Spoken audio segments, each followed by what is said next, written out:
Remember Bungalow Bar? The ice cream trucks? Like good humor. Except the trucks, they had their bungalow roofs on, Was Gotti a silent partner in all that thing? Yeah, I don't know nothing about that. Just know that when the company folded and they were auctioning off the last Bungalow Bar truck, one with the peaked roofs, you're right, Coos. Goose. Well, they were auctioning off the last Bungalow Bar truck. And I wanted it as a souvenir. Gotti outbid me. Gave me a ride home. You know, he rang that bell the whole way home. Make sure you ring that bell on our YouTube channel. Hey, welcome to Cut to Black.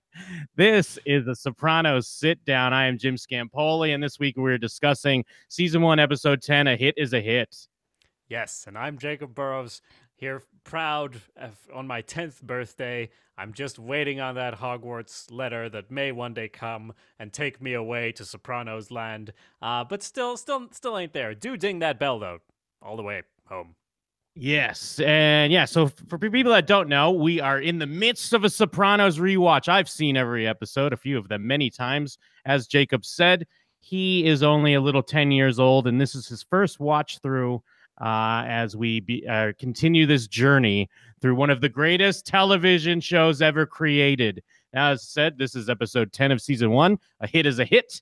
This episode is written by Joe Bosso and Frank Renzulli and directed by Matthew Penn. This is the only episode directed by Matthew Penn, from my understanding. And also Joe Bosso, it's the only episode he had a hand in writing. But Frank Renzulli has written 8 episodes of The Sopranos. So, hey, you stick around. You two, there's the door. Yes. I mean, we've seen that a fair bit. I guess that's going to happen in the first season of a lot of shows where, you know, you get a mix and match. You figure out who goes where and who does what and who fits in with who. And then you get your regulars coming back because none of these guys are regulars yet. Yes, yeah, because they're still in the midst. They're still figuring this out. And I have, when I dug around a little bit, it does seem like this is not a favorite of a lot of people. This is kind of thought of as lower end Sopranos, from my understanding, at least from other people's point of view. What say you, Jacob? I say, it's hard because it follows last week. I don't think it's a bad episode, but it's a departure in a place where I don't necessarily want one. Like, I don't care that much about the things that we go into here, but the way we do it is enjoyable to watch still. I'm also, though, like, looking at the episode numbers, and I'm like, episode 10, huh? And now we get to know about this rapper. Like, I don't know. Part of me feels like he better fucking be in the next 3 episodes then. And part of me is like, yeah, no, get him out of here. He's not important. And either way, I'm not sure because this feels kind of like an early season episode in some ways. Yes, yeah, actually, I had the same thought watching it. Is that I'm kind of with everything that's going on, and I like what they're exploring. It's just the placement of the episode as things are. Yeah, we're gearing towards the end of this season. Things are starting to ramp up, and yeah, we're on this detour here because I mean, I love hanging out with Chris and Chris and Adriana. Actually, I love hanging out with them for a little while, checking in with Hesh. I really like some of the stuff they're doing with Tony feeling like an outsider with some Wonder Bread wops. Mm-hmm. So I'm here for it. But you're right. We're coming off a Junior, saying like, hey, no one would bat an eye if I killed Tony. And now Junior's nowhere to be seen. Yes. And like you said, this whole thing of him like, oh, how am I really going to fit in with these white people, or am I going to fit in with my gangster friends? And what are my gangster friends going to say? Like, well, your gangster friends are plotting to kill you behind your back, so that's why it feels like an early season episode establishing things that you would return to, kind of. But I although, yeah, you're right, especially with Christopher and Adriana, I like that stuff, and it's interesting how it totally parallels him wanting to write a screenplay. She wants to be in the music business now because she had a little taste of it, and she knows a guy in a band. and neither of them are good at what they want to do. Yeah, they handle that really well, and especially with the band they have in this episode. Because I was trying to figure out if it was a real musician or whatever, and yeah, it is like this guy. He's a songwriter who did write. I guess he wrote music for Train and some other bands like that, and has won awards and stuff. But I feel like they did a good job of making it sound like music that you could almost hear on the radio, but also is bad enough that is some loser band. At least for me, I thought the weird line they straddled, I thought they nailed it. No, I think you're right. Because in their first, when you hear them on the tape, I think is the first time, it's like, wow, this sounds terrible. Then you hear them live, and you think, all right, they're okay for what they're doing, and then the crowd hates them. And like that's their best performance in the show, and then later when they're recording, oh my god, and you see the engineer's face. You're right, I didn't know at times if it was supposed to be bad or good, and I guess that's kind of part of the point. We're kind of like Christopher, we don't know nothing about this music stuff. You need to play it for Hesh, and he'll tell you, nah, that's not a hit. Well, and then in that same respect with both Christopher and Adriana, I mean, we already saw Christopher's go at writing scripts in an earlier episode, and now we're seeing Adriana, trying to pursue her dream of kind of just being respected and smart. And you feel bad for them, but then it's also they play it really well with that line where you understand, like, well, no, she is kind of dumb, but like you feel bad for her because she earnestly wants to be taken seriously, and then you understand that Chris gets that and wants to support her. I feel. Yeah. So it's similar to like Boogie Nights or something. Dirk Diggler's character. It's like he's like a lovable innocent idiot, and you want to root for him, but he's like really dumb and his ideas are stupid. Yeah, Christopher's a character who'll easily spin out of control and hit someone with their own guitar, which was awesome. But like in that situation, when they're arguing at the end, he doesn't want to hit her with the guitar. So he just goes quiet, but she knows what that means. Yes, and I like how that scene plays out because she's in clear denial and just saying like, well, no, you're just jealous. You don't want people to respect me, or you think I have something, like you're jealous of what I have, or this talent. I'm talented. And yeah, he just can't tell her like, no, you're not. Like, and I believe everything he says in that scene. He does love her and he wants her to succeed, but it's hard to tell her like, well, in this case, no, you're wrong. And it's kind of the exact thing you don't want to happen is what's happening here. Yes, and I think that's why it's important that they do straddle the line between good and bad music, because they need that feeling for us, the viewer, of going, it's not great, but I guess it sounds like stuff I've heard on the radio in the late 90s, early 2000s, kind of. You need that to put that like insecurity, because you could, if you dub it over with some really, really shit music, then their argument doesn't have any sort of drama to it. It's just comedic. Or if they're actually great, like for Christopher, I don't think he can tell, honestly, and that's why he gets the experts. But I think the reason it's bad is he at least notices, what's his name, massive genius, looking at Adriana and not like caring about the music at all. So he notices that and knows that that's an indication that something is wrong, rather than you lack the talent to understand what's going on. Yes, and they fill us in earlier. Like Chris is kind of oblivious to it, but we, the audience, we see it a bit earlier, and we kind of see what's happening here. Yeah. So yeah, again, it's not that this is like a bad storyline, but yes, it is. It feels like we're losing momentum because we're taking a little side quest. But then again, with Sopranos, a side quest is hanging out with Chris or Silvio or something, and I'm down with that. Yeah.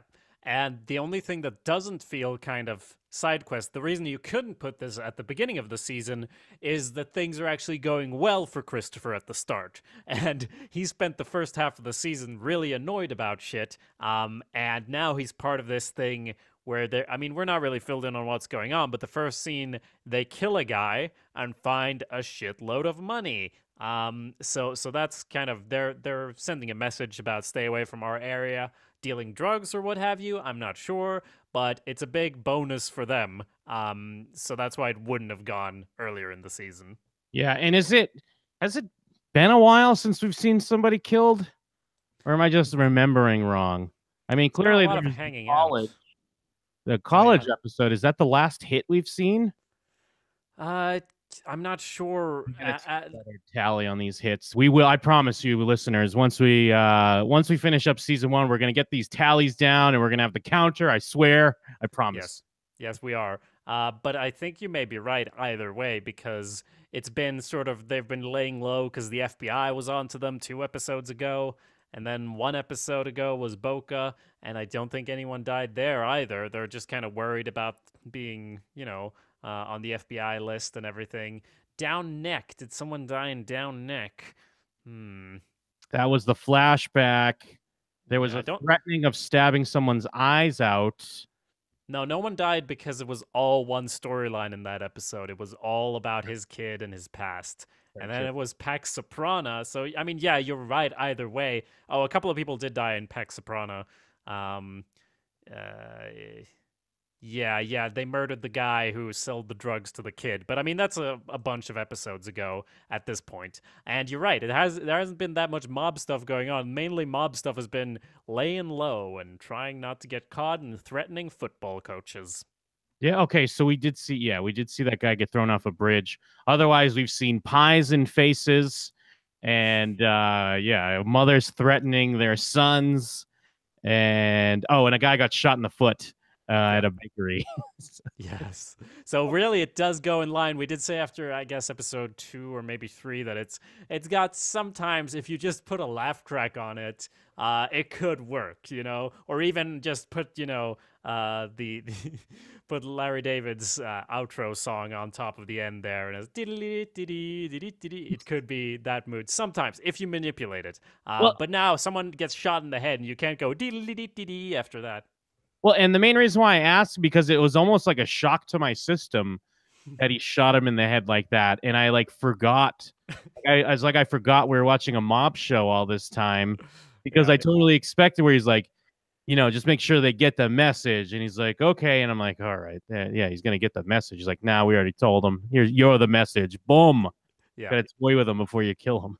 And I think that's important because of the storyline with Tony, where he's trying to kind of blend in but doesn't want to, and he's an outsider. And if he just goes around and, like his uncle puts pies in people's faces and stuff, it wouldn't really be as effective as like when he leaves the box at the end. That would just be him being a joker if he doesn't get calls about killing people too. True. Yes, because we do then cut to Tony and his neighbor Cusimano, who we've heard they've mentioned Cusimano a few times leading up to the first appearance, because I mean he is the catalyst here that recommended Dr. Melfi to Tony, and that's kind of what they're talking about when we cut to Tony at his house here, and he gives Cusimano some Cuban cigars, and it's like that whole are these legal? It's like there's cigars, and then he even gets to be in the room as Tony gets the call, and it's such a cliche mafia call where he's like, okay, what about the other thing? What's going on with that thing? All right, okay. Talking in Veil code over the phone. Yes, and Cusimano, Yes. I don't know. Yeah, that name is familiar to me, I guess from the show or maybe somewhere else too. But yes, he gets the call about things going okay, and Cusimano is a little bit intrigued. He says, "Hey, you should come golfing." Like he doesn't mind the Cuban cigars. He thinks it's kind of exciting, right? Yes, it's very similar to what we saw when with Melfi's family therapist in that earlier episode where they're kind of discussing the Melfis are discussing the mafia and what kind of plight that is on the Italian American, and then the therapist who is Jewish starts talking about like tough Jewish mafia, but he's got a glint in his eye and like a smile on his face of like, yeah, these Jews are tough, just like me. So we're seeing that here with this Italian doctor, very suburban, but he gets a little adventure because his neighbor is a mob boss. Yeah, and that's good because it sort of hints at where that story's going. But first, we have them celebrating this huge influx of income, as it were. And the important bit, I mean, we see fucking Polly and Tony in bathrobes. They're in a hotel or something. This is a very short scene, but I don't like. It's just so like, what's the point of this scene, Jim? Well, I assume because they're in bathrobes, and then one of the gumas says to Polly, "Get your big dick in the hot tub." So I guess it's one of the they have like a nice suite, I imagine, even though we don't. It looks like they're in a shitty hotel room, but from the way they're talking, they're in one of those nice suites with a hot tub. So that's why they're all ready. And yes, they have like luggages of money. And Tony does mention, and I think it's something I kind of missed a little bit watching this when I was younger is Tony does mention like this is the start of, maybe something legitimate. And I never realized that Tony's also kind of using, like as we see later on with his neighbors, these Wonder Bread Wops, he's using them as well because he thinks he's going to get some sort of business Yeah. like info or well, it's great because he wants to go legit, but he wants to do insider trading, which is illegal. Like, Yeah, he says find a nice IPO, keep it spinning, live off the juice, and yeah, they say IP who? Um, but yeah, it's initial public offering, stock, insider trading, yeah. insider market trading shit. Cool, Tony. That's not legal either. That's maybe you'll get worse punishments for that. Who knows? Yeah, and I mean it's that whole interesting parallel of like, yeah, and I mean we see it with Christopher's story as well, where Chris is like, I'm a gangster, but this gangster rapper is a gangster. And then with Tony, yeah, these gangsters, if you will, on Wall Street, these guys that are looked at as legitimate, but they're robbing people's blind. Like, why can't I be that? Why can't I have Yes. an easy gangster life? Yes, and he does say that something like this just happens once in a lifetime, where I'm like, whoa, really? How much money is this? They Mhm. don't really say out loud. I mean, I can see it's a lot of paper, but I've seen, I've seen a lot of paper in a lot of shows. I'm not sure how much of an effect it will have, but it has a huge effect on Christopher because he's suddenly in a good mood, which we last saw like, I don't know, 8 episodes ago or something. Takes Adriana out to see Rent and a fancy restaurant. But of course, I assume the thing is you get small portions at fancy restaurants, so you have to go to this burger place afterwards. Yes, yeah, they're in which looks to be in a black part of the town because they're like the only white people in there, and Christopher's being very insensitive with a lot of the comments he's making. Yep. And like everyone's just waiting. As if you go to a popular, trendy place, get used to waiting in line, but not if you're Christopher Moltisanti. You're gonna yell and be a piece of shit. So they'll just help you to get you out of there, basically. Oh And yeah, I mean he almost shot someone in the foot. I'm sure. yeah, and as one of the like a cop in the crowd mentions, they kind of they're aware that he's kind of got a weird connection to the Soprano crew, which as we find out, a famous gangster rapper is also in this burger joint, and he gets wind of that and sees it as a good opportunity to make a business connection. Yes, although I don't think I'm not sure, but I don't think the cops are aware of it. They just overhear him literally blabbing about it because he's just talking about how he's finally getting in with the crew properly. I thought that's what it was Yeah, anyway. I guess you could read it either way. Yeah, that's right. He is just kind of blabbing about it. And I think this is also where we kind of get a better sense of what like Chris's actual relationship to Tony, because I don't think he's actually his nephew. Yeah.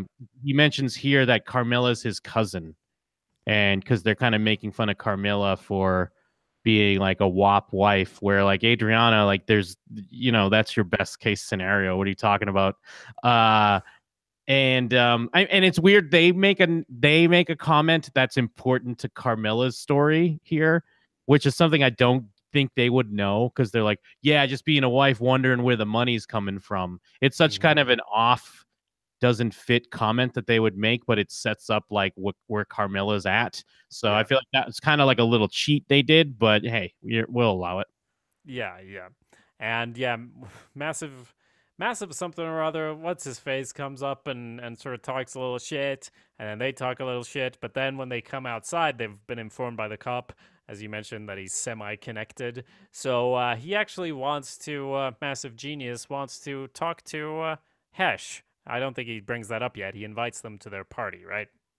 Yes, yeah, because it's talk business, and that's when we see their nice Hamptons house, and this big party's going on, and they have he has that moment where he's admiring his guns, and then Massive Genius takes the gun out and kind of points to that Christopher for a second, and tension ensues, and we learn, that because we kind of heard mention of this in a previous episode, right, where Hesh had pulled some scams in the music biz and ripped off some black artists. So now we're seeing some of the comeuppance from that, where this Massive Genius knows a mom whose son was basically robbed of writing credits or publishing credits or something or other on some music. Yeah, I gotta say, give them credit, because I never thought that was them planting a seed for a future episode. I guess in retrospect, when you bring up oh yeah, just like in the 70s when you did this bullshit, I guess it's not super subtle, but it never even would have occurred to me that yeah, of course, because they're gonna come and try to squeeze him for those writing credits later. Well, I think it is kind of smart. I mean, yeah, when you see it now, it doesn't feel subtle. But the thing is that you never would have had to have done anything with it. I think it's a little tidbit that explains Hesh's connection and maybe why he's because we know him as more of an outsider because he's not always hanging with them at the Bing or whatever. So it's a nice little tidbit on what he does and where he got his money from. But yeah, you're right. Now that we see it, it does feel oh, all right, there we go. They were setting that up. No, but yeah, I that's also what I meant, that is well done, because I never thought ugh, I'm sure next episode this is gonna come up. So that's the type of foreshadowing that's bad, and this is actually good because you don't realize it at all. And then only in retrospect, I was just wondering, because I'm why did I not think that was gonna happen? I guess because they talk smack a lot. And it's interesting to see this is the second episode. The other one was Down Neck, where it was more in flashback, but they're touching upon the kind of clashing between the Italians and the black community.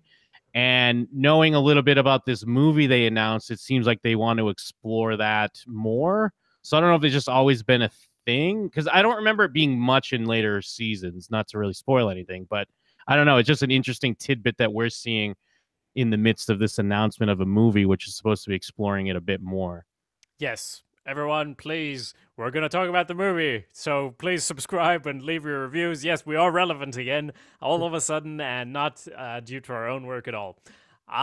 So, as you mentioned, a thing about Carmela not knowing shit about what's going on, Tony comes home and it's all smiley and giggly, and Carmela's did you get a booster thing or whatever she says?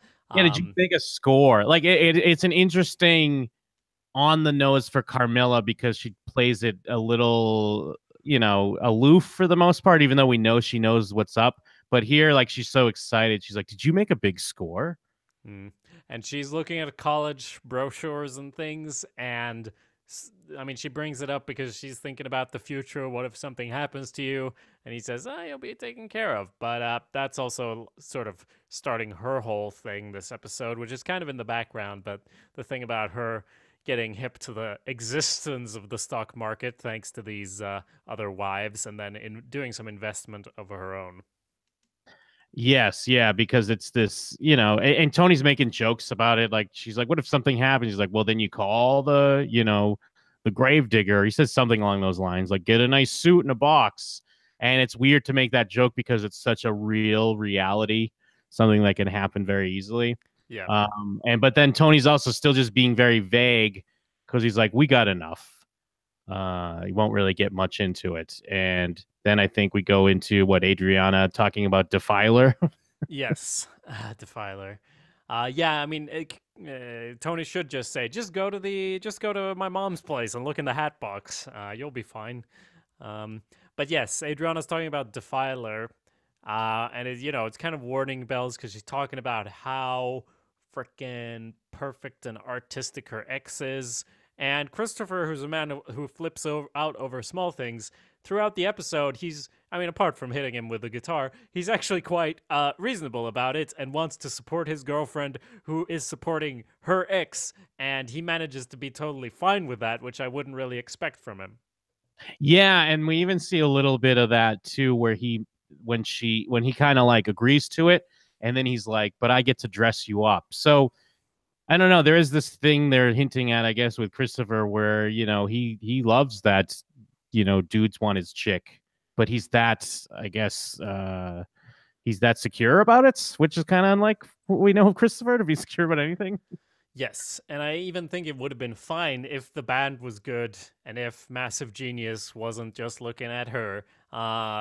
He would have been fine with it, and because he does want good things for her, and that's why he agrees to this. That now he suddenly has some money, so he'll help set her up, do her little music management thing. Unfortunately, she's blind. Everyone gets blind to the people they know. I guess that's the thing that happens, where you just think they're great because they're your friends or your ex or whatever, or you think they suck because they're your friends or whatever. I think it happens the same way, the other way, where if my friend was a famous stand-up comedian, I'd probably be like, he's just up there doing his jokes. I hear that shit every day.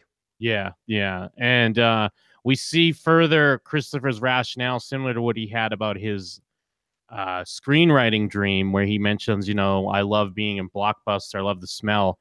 He says to Adriana, with how much you listen to the radio, like, of course, a good hit. Yeah, that's definitely very similar, because it's like, oh yeah, I watch movies, I could write one for sure. And speaking of writing, we do get the arranged meeting with Hesh and Massive Genius. I wish I knew his Christian name so I could stop calling him that. But yeah, they're hanging out at his horse farm, looking at the horses and talking about who actually wrote what. And he's trying to squeeze him because he knows he didn't write those things that he gets all the royalties for. Yeah, and then Christopher kind of makes a remark out of school, if you will, just because I assume it's because he's trying to get in good with Massive. And I mean, it's fine because all they do is call him Massive in the show, from my understanding. They're even they're calling him Massive like it's his first name. But yeah, Chris steps out of line a little bit and says, like, Hesh needs to do the right thing. That's what needs to happen.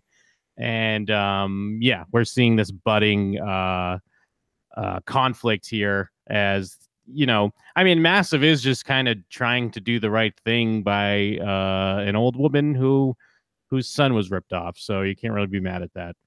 Yes. So there's some other stuff, but I want to stick with this storyline for the moment and go to the bar where we actually hear the band playing.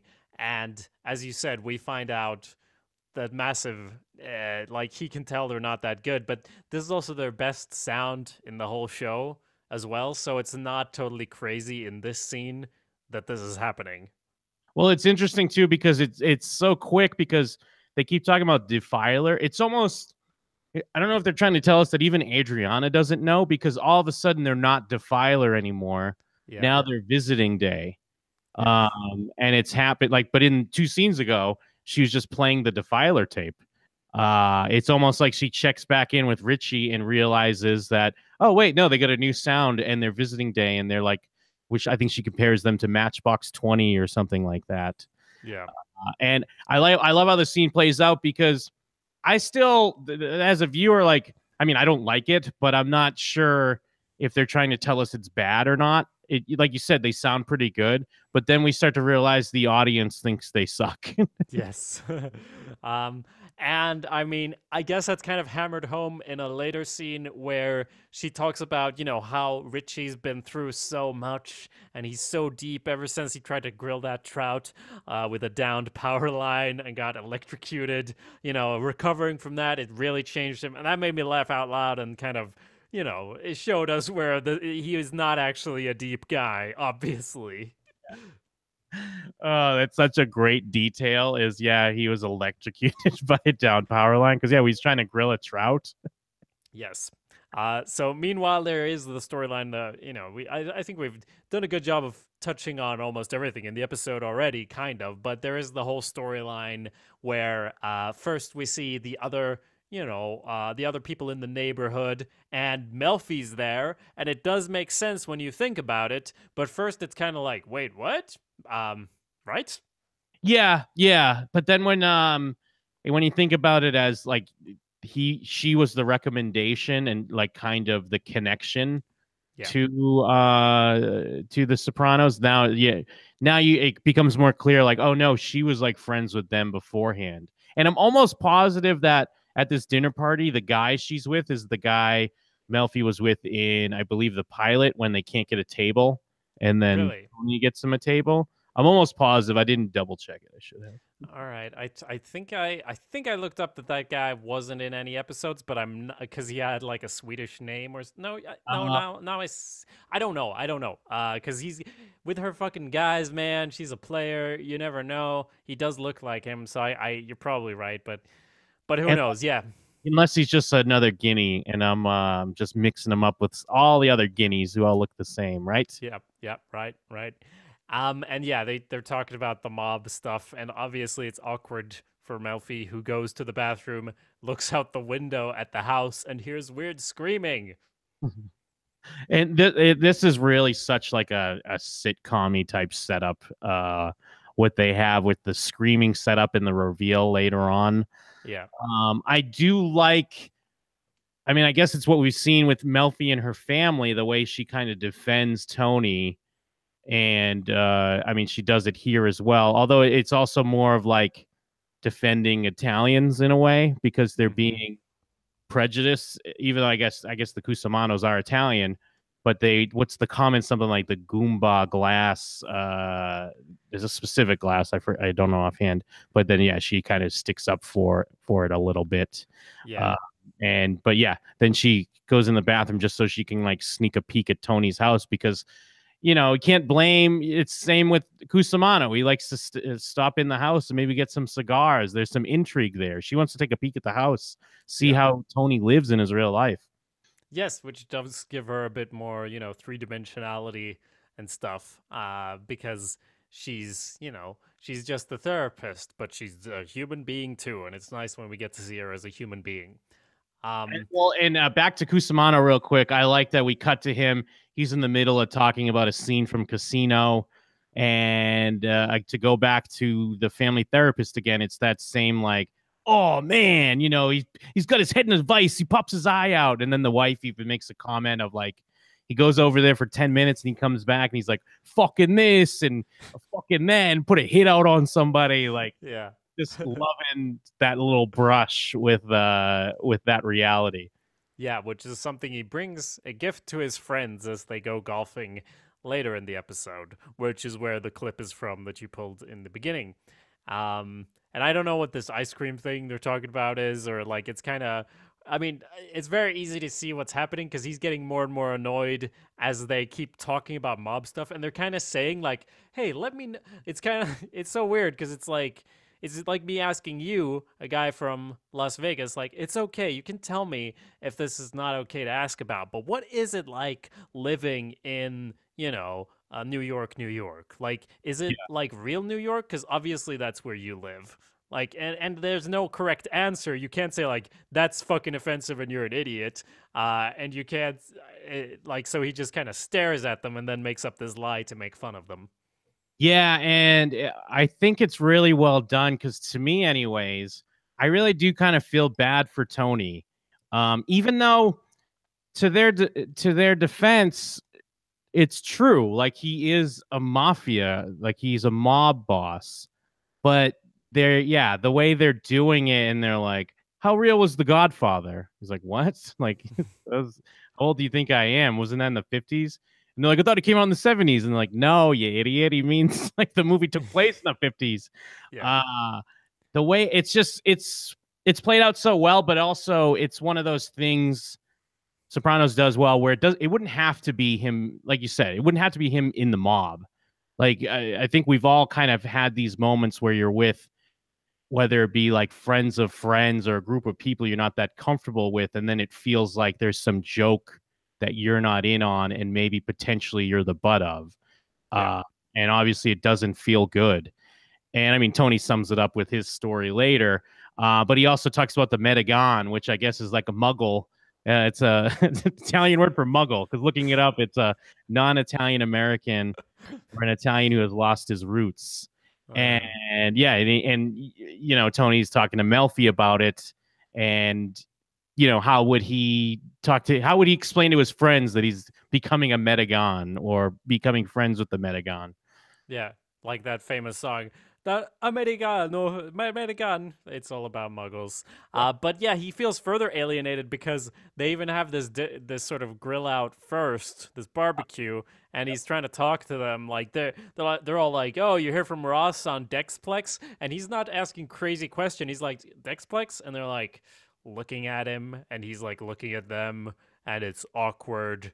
And like they're like, let's not talk business. So they treat it like like it's a fucking phone call he gets about a murdered guy. They can't talk. They can't even like, oh, you couldn't even begin to understand. Which makes me wonder if they're doing fucking insider trading right now. Yeah, I feel like that is kind of something they're like hinting at for sure, where it is this weird thing they shouldn't be talking about.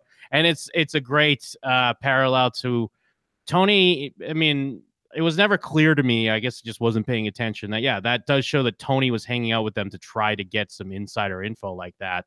But then for Carmela, it's like she's coming up aces, getting little tips from the wives, who I guess are picking up info from their husbands, or just maybe that's sexist of me to assume that. Maybe they're just very smart and independent on their own. Yeah, they get their information from being very independent women, Jim. So although yeah, is there a moment where she's like, "My God, I won so much on the stock market"? Because I just see her looking at the newspaper, and then she kind of hides it when Meadow's coming in. But I guess she does invite her out to do a nice, spa thing. So is that how we know that she won money? Yes, yeah, because as a young lad, I never really picked that up either. Because basically, we do see that she buys 5,000 shares of that stock they were talking about, and then she sees in the paper that it's split 3-1, meaning her 5,000 shares is now 15,000 shares. So she did, without even knowing whatever the pricing of the stock was, she definitely was on the come up with that. Yeah, absolutely. Okay, that's good. Tony's doing less good. He tells that story, and then that relationship is over. I mean, we get to finish that storyline. He's talking to Melfi again, and brings up the friend he had with the cleft palate, and yeah, and kind of shits on him. But you know, his point is, oh, I felt bad when he figured out how much it was hurting him, but he never understood until now. And that guy's rotting in jail, by the way. Yeah, it's a great punchline. It's played so well because it makes perfect sense, and you kind of already get this sense of seeing the scene, but then to hear him talk about it and what it means to him, and yeah, you know, always feeling bad in the hindsight of maybe how you treated someone when you were younger, but then kind of living the reality of it and the difference that means to you. But he still gets to end it on a nice punchline of how the cops knew he robbed the bank because of his give me the money. Like Phil gets a nice little chuckle at his expense, even though he has a better understanding of it. Yeah, and even Melfi gives a little, huh, yeah, that's funny. It feels like over these episodes they've made her way more giggly in these therapy. I mean, I guess Tony's killing it more and more, so you can't really blame her on that front, but she's definitely a little bit more smiley and giggly in these therapy sessions. Yeah, and I think, I guess it's mostly okay. I think it was hurt. We were hurt a bit by Down Nick, because that's the only episode where that was happening for sure. In the flashback episode, where it was even, we started wondering, is this a dream? Because she's acting so differently. The rest I can understand, as far as she talked about, I've been who you needed me to be to get to this point in the therapy, and her opening up like that. I mean, I'm no therapist. I don't know how it works, but I guess she's trying to get him to open up more and more. And if he wants to make jokes, she doesn't want to just stonewall him on it either. So I think that's part of it. Yeah, that makes sense. So there's also Hesh, who there's a nice scene, I don't think with any dialogue at all, where he sits and listens to the music that is in dispute, and he looks at the wall and all this stuff, and you can see that he's got a real connection to it. Like he really cares about it, and it's bringing up a lot of memories. And there's some good acting, as I said, no words spoken, but still you see it. And in that moment, it feels like it could go either way. Yes, yeah, it actually feels like he's really gonna reconsider, you know, his like being stubborn about it and maybe kind of give in for the greater good. And I mean, they're hinting at, you know, maybe he's had better relationships with even some of these women or what have you when you look at some of these pictures. And just yeah, you're right, he's just the way it's edited and with the music and the acting, you're getting a real sense of the history and what it means to the real Hesh that's not around, you know, the mob boss that's maybe posturing a little bit. Yes, and I almost expected him to say, all right, I'll give her 200K. Like, not the full amount, because he would never give the full amount, but hey, let's settle this. Yeah, and let me see. Yeah, we already kind of went through Tony and Carms. Oh, wait. So then we get to the studio where, I mean, I guess what we're getting from here too is that they, you know, at the beginning of the episode, they're talking about where they're going to put some of this money they have now. And this is kind of Chris's thing. Like he's going to sink some of that money into Adriana's dream and really make a go with this music thing. And yeah, we see the frustrated producer and the artiste singer who, you know, hey, Kinko's gave me 5 days off, so there's no worry here. Like we're not in a big rush. They play so perfect with this artist guy who is, you know, if you look a little, not even that deep, but just a little deeper, you know, he's kind of just a piece of shit. Like, hey, I recorded in Denmark.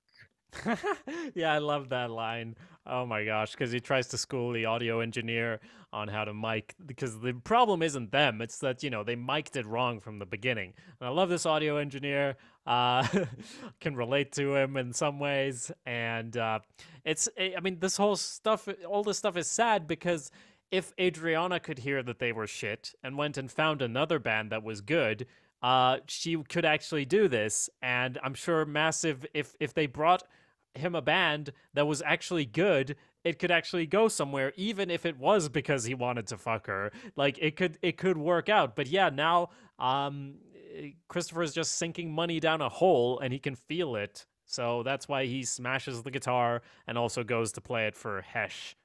Yeah, and we start to see the Christopher we're used to, because he's making a guy who goes to AA and is clean now. He's trying to make him do drugs. Oh yeah, I was like, "There's my guy. There's Christopher. I've missed you." Throws a bag of speed at him or whatever, and he's like, "Go shoot up and let's finish this session."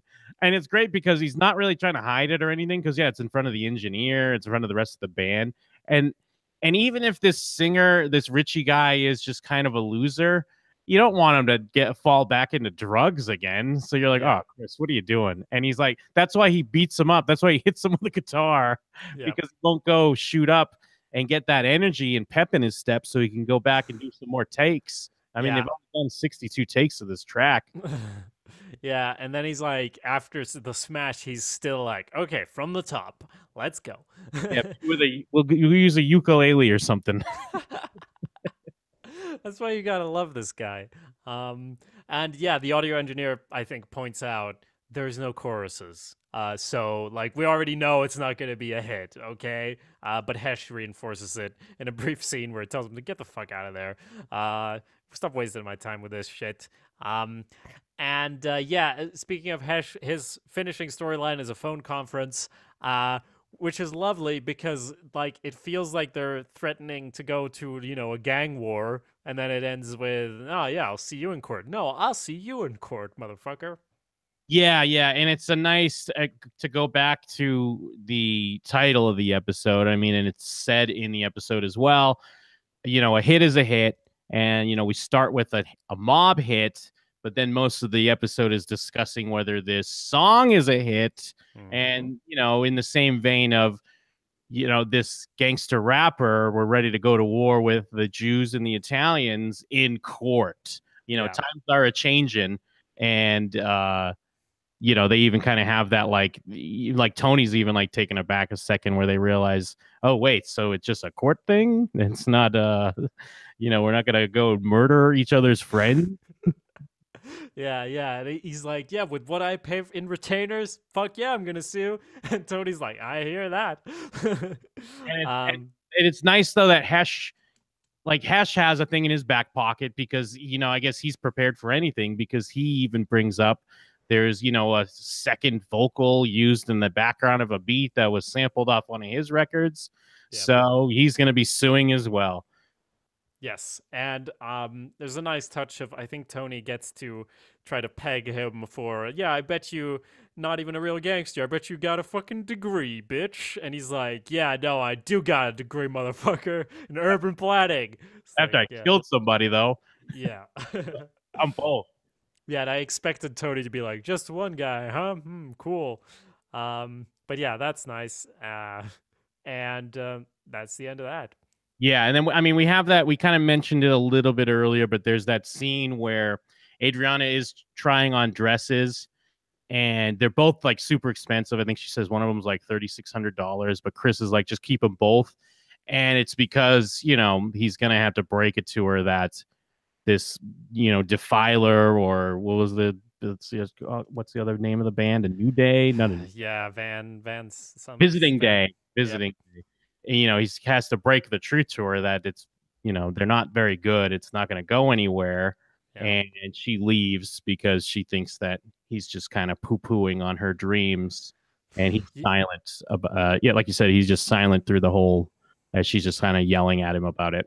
Yeah, and I think he even like says to Hesh earlier the same stuff that she's saying to him. Like he doesn't want this to be the case, but he can tell now, and he tells Hesh like, "Oh, you're just an old guy," and she tells him like, "Oh, you're just an old guy," or listening to old guys, like, but he doesn't want to, and yeah, we talked a lot about their whole situation, and their storyline is the linchpin of the episode. It's what makes it all stick together, I feel. Yeah, well, and there's one line I want to bring up, because before Christopher gets into it, he goes, "You know how I'm all about positive visualization." Yeah, and she says, I think... I know you talk about it a lot, but you're pretty fucking negative. It's such a great line. And I like, similar to the Tony scene where you really feel for him, at least I did, when they're kind of just goofing around talking about mob stuff. I feel like this is a legit, like, I feel for this couple. Like, I understand both of their positions, but they shouldn't be fighting over this. And even though probably they should break up just because they're toxic people, you still feel sad about it. Yes, absolutely. And speaking of people who should break up, he gets to Tony's has a nice moment with Carmela as they plan this goof of giving a box full of sand to Kuz.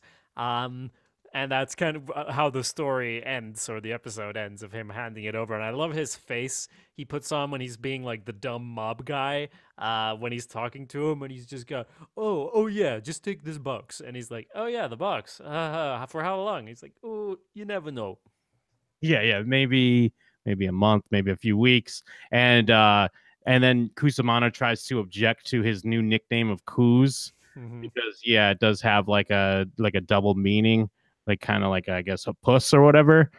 And then but Tony is in his mob guy, and he's like, oh no, not anymore. That's not people don't think that anymore. And it is kind of like, it's interesting that this episode ends on this joke with the neighbors. Kind of, I guess it does kind of call back with the grunting, which I don't know if we talked about the reveal. The reveal is that it's Tony, pumping iron in his basement, and he's getting a good grunt on because he's getting a good workout. Yeah, which reminded me of House of Cards pulling the old rowing machine, and it's almost like they kind of place it like it's a reveal of some sort. I guess, it is a reveal because we find out about the scream, but it's also like, has he been lifting weights in the basement this whole time, or is this a new expression of frustration at not getting to get along with these people he wanted to get along with? And I'm not sure. The reason it feels kind of cheap is that it's just kind of, who was screaming? Oh, it was Tony. He was lifting weights. And it's like, has he always been lifting weights? Like, what are you telling me in this situation? Or is it just for the joke of her hearing that? Yeah, it's I agree, and I guess what they're trying to say is it's just the joke of her hearing that, and then they hear it when they're looking at the box as well. Yeah. So it's just that, like, I don't know, the outsiders think that someone's being tortured in their house, I suppose. But yeah, it kind of falls flat. It's not like a great reveal, not a great thing to kind of really go on. I mean, and there is that back and forth where she's not so subtly being like, you didn't hear someone screaming last night? And they do have Tony play it as if he's hiding something. Yeah. Where he's like, no, I'm not so sure. Like, he's playing it a little weird. So it kind of, in the end, it all falls flat. I think it's probably one of the weaker things of this episode, I'd say. Yeah, and I think it's because it's something that's in there that Tony does that doesn't reveal anything about his character or tell us anything new, and it's not a change in him. He kind of wants to hang out with these people at the start of the episode, and at the end of the episode, he gives up on it. But it's not really a realization. I mean, I guess it is the thing about the cleft palate, and he understands how it actually feels to be treated like that. But the actual weightlifting is not related to that, or they don't manage to tie it in as it might have gotten tied in. Maybe if Carmela, it would have been too on the nose, but she could have said at the start, forget about those neighbors. Just go lift those weights you bought and never touched, you know? Yeah. Just that, and that's a shit line, but if it was like, or someone else, I mean, she wouldn't say that, but if someone said like, oh, why don't you just get involved with something and then you don't care about it, like you're just gonna forget about these people like the weights you keep in the basement and never use. Yeah, exactly. Something a little bit more, even if it's on the nose, maybe just a little bit more telegraphed, so it doesn't come. It just because it just comes off as more of a punchline here. Yeah. And speaking of punchlines, there's a setup for a joke that I don't know if it's going to come up later, but he does. He asks about the club, and Kuz tells him that membership's closed and it's only going to open if old members die. And I thought they would make a joke, and maybe it'll be in a different episode. I would love if he reads the paper and sees that an old member has died, and like, oh no, what did I tell Tony? No. Yeah, I was totally waiting for either Tony to make a face or Kuz to realize what he was saying, and maybe try to backtrack it a bit. But there you go. I mean, that's the episode. Yeah, because he even says like, no new members until old members die, and he says nobody's dying. And yeah, the box is full of sand, so that's a good goof. Good goof, Tony. So I mean, what do we got? We got 3 episodes left in season 1. And you'll be that much more mature once we're done and you see where season 1 leaves you. Yes, I'll be heading into my teens, and I look forward to thinking I know everything because I'm still in a phase where I'm like, oh, this is The Sopranos still. Oh, this is The Sopranos. Still learning a lot every episode. You can learn a lot every episode as well by following along and viewing our live streams, which happen on Sundays. We're setting the time now. It's going to be at noon Pacific time in the US, right? That's what it is? Sure. Yeah, so like Las Vegas, for example, where Jim is, that's at noon on Sundays. For me in Sweden, that is 9 o'clock in the evening on a Sunday. If you're in between, you can do the counting yourself, and if you're in Asia, good luck. If you're in New Jersey, where the Sopranos are, it'll be 3 p.m. on Sunday. Perfect. Just in time for a nice Sunday lunch. Yeah, some Sunday gravy, maybe a hero or some noodles and gravy. Get your gravy out of a ketchup packet. Yeah, I don't know what any of those things are, but you can also send your thoughts on the show to showswhatyouknowshow@gmail.com, or you can tweet us at showswhatyouknow. That's you with the letter U. You can also, please, leave a review on our podcast feed. We appreciate it very much. And if you're on the Shows What You Know website, showswhatyouknow.com, you can get our coverage of all the other shows we talk about. For example, after this live stream, we're about to do a live stream about Vice Principals, which is a really good show that you should check out if you haven't already. A bit more comedic, kind of similar, except the fact that it intentionally does the comedic stuff and focuses more on it, but also has weird violence and drama and things. And Danny McBride's in it, so it's worth checking out. What else is there, Jim? Oh my goodness. You can find more of Jacob if you go to awesomepedia.org. He's got all kinds of good content, lots of stuff to go through and check out. And you can also find more from me at jimandthem.com. All kinds of good content, things to go through, things to kill time with. I love content. I just wish there was more of it. Well, I guess there's just one thing to say, Jim. What's that? Cut to black.